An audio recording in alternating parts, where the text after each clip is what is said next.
Good afternoon, students. Today we shall solve a sum on cantilever RC beam.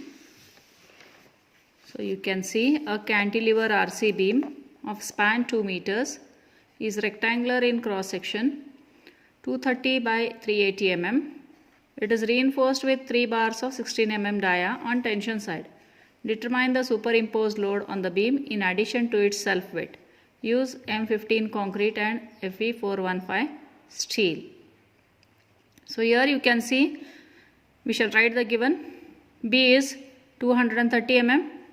This is overall depth, which is 380 mm. Here we have to assume the clear cover of 25 mm for the beam. So effective depth will be overall depth minus clear cover minus diameter by 2. Diameter is 16 mm. So divided by 2. So it is 347 mm. Then you have the characteristic strength of 15 N per mm square and yield strength 415 Newton per mm square. So here you can see the diagram. Again I will draw another diagram. So you can see here, this is the beam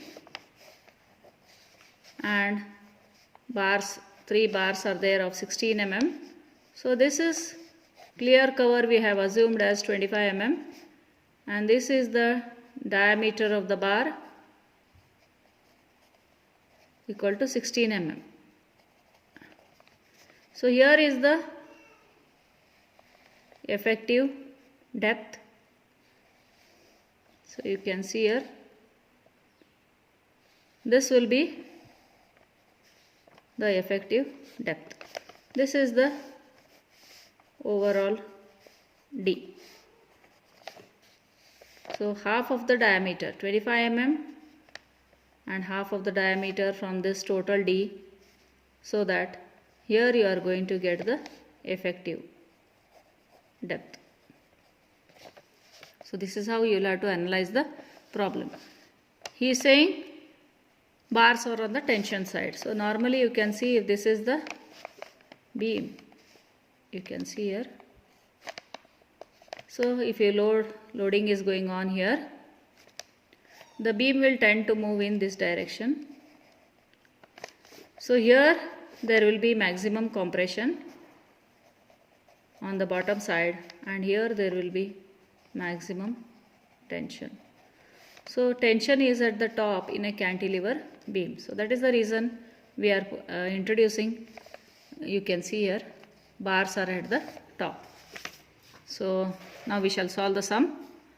Diagram is available. So we will find the AST.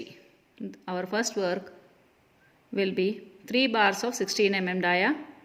So 3 into pi d square by 4 are getting 603.2 mm square. Then we will find the depth of neutral axis, 0.87 Fy AST divided by 0.36 FCK B. So substituting the values of Fy, AST, FCK and B.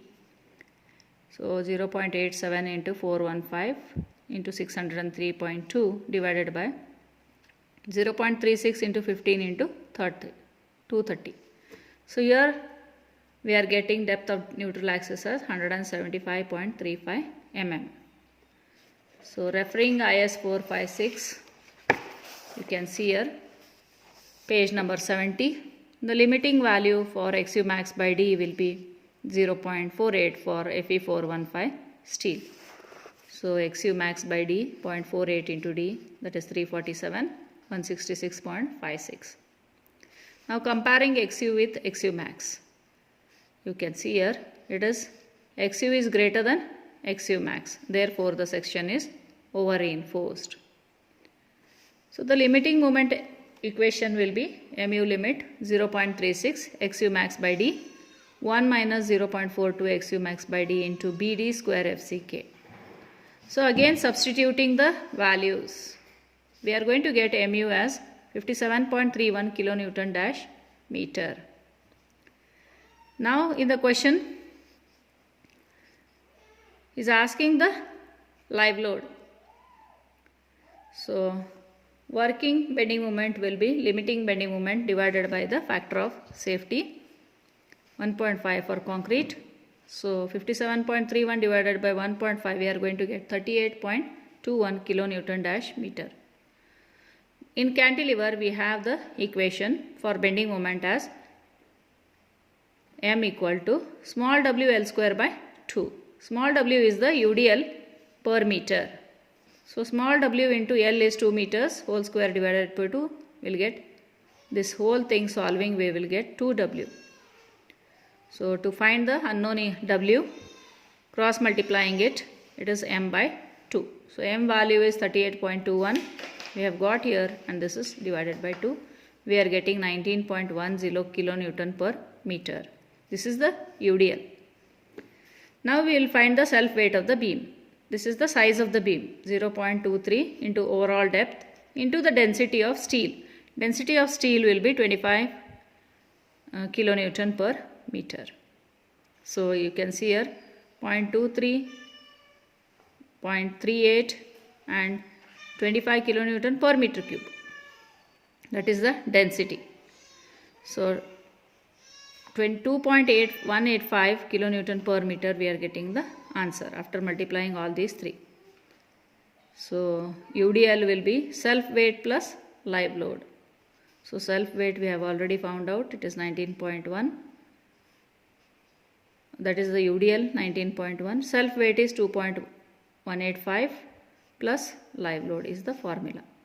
So live load will be, you will have to minus this by taking to the LHS, and you are getting 16.92